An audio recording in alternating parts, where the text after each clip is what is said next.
بتائیے گا انسان کی تخلیق کا، اس کائنات کی تخلیق کا آخر مقصد کیا ہے؟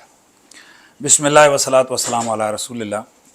اعوذ باللہ من الشیطان الرجیم۔ وما خلقت الجن والانس الا لیعبدون۔ قرآن مجید نے اس کا جواب دیا ہوا ہے کہ اللہ تعالیٰ فرماتا ہے کہ ہم نے انسان اور جنوں کی جو تخلیق ہے وہ اس لیے کی ہے کہ وہ میرے عبادت گزار بندے بن جائیں۔ بہت ساری چیزیں ایسی ہوتی ہیں کہ جن کے حوالے سے ہم اپنی عقل کو سامنے رکھ کر سوال کر کے عقل کو اس راہ پہ ڈال کر مقصود تک پہنچ سکتے ہیں، اور بہت ساری ایسی چیزیں ہیں کہ جن میں ہم عقل کو تھکا سکتے ہیں، اس سے کچھ جو ہے نا حاصل ہم نہیں کر سکتے ہیں، وہ لا حاصل ہے۔ اب اسی چیز کو آپ دیکھ لیں کہ ہم یہ کہیں گے کہ یہ جو میں بنا ہوا ہوں تو مجھے ایسا بنا دیا جاتا کہ مجھے نہ کھانے کی ضرورت ہوتی، نہ پینے کی ہوتی، نہ میں کھاتا، نہ میرے کھانے سے وہ پسینہ بنتا، نہ وہ میرا وہ جو ہے نا وہ میرا جو ہے نا وہ فاسد مادہ بنتا، نہ اس کی بدبو آتی، نہ اس کا یہ ہوتا۔ اب یہاں سے اب لے جائیں تو آپ کو لیٹرین سے ہوتے ہوئے، گٹر سے ہوتے ہوئے، صحرا میں ہوتے ہوئے، گھماتے ہوئے لے آئیں تو آپ کو لایانی چیزیں ہیں، ان میں انسان کو عقل کو تھکانے کی ضرورت نہیں ہے۔ بنیادی طور پر یہ ہے کہ اللہ تبارک و تعالی ہمارے عقیدے کے مطابق وہ خالق کائنات ہے، اور بہت ساری چیزیں ایسی ہیں کہ جس کا اس نے ہمیں علم دیا ہوا ہے، اور بہت ساری چیزیں ایسی ہیں کہ جس میں اس نے ہمیں اس کا علم نہیں دیا ہوا۔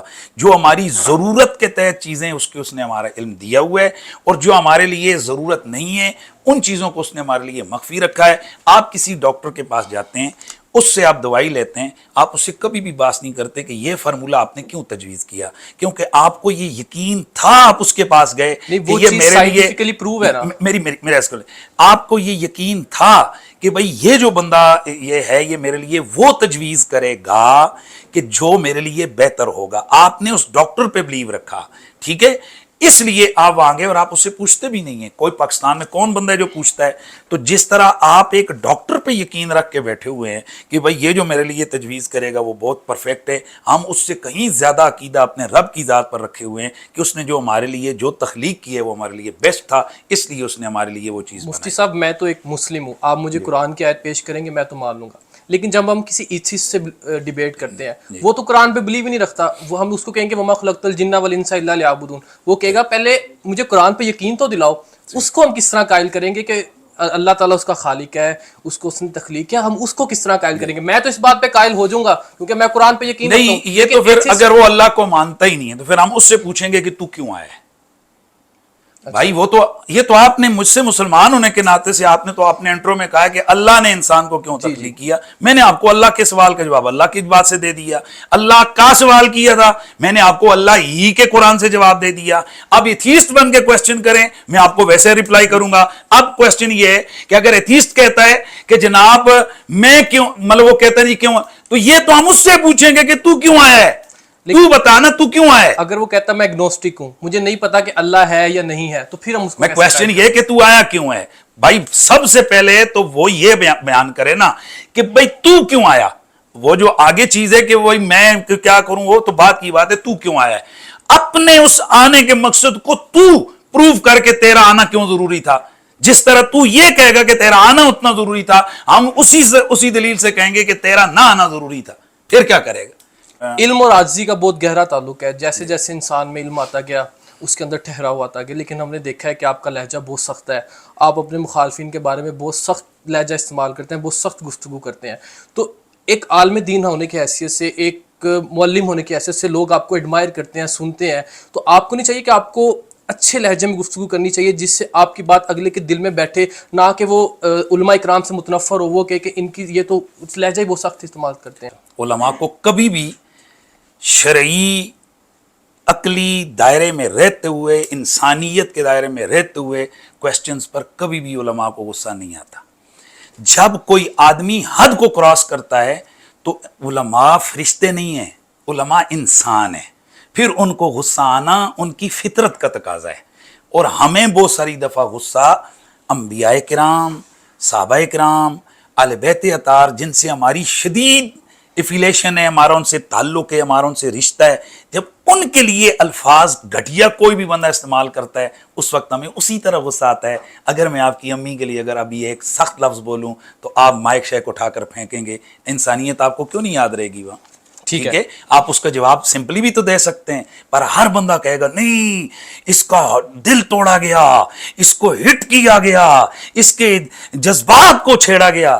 تو ہم اپنی ماں سے بڑھ کر اپنے نبی سے پیار کرتے ہیں. اس لیے جب کوئی آدمی ہمارے نبی، ہمارے صحابہ، نبی پاک کی اہل بیت کے والے سے گندا رویہ رکھتا ہے تو پھر ہمیں غصہ آتا ہے، اور یہ ہمارے ایمان کا تقاضا ہے.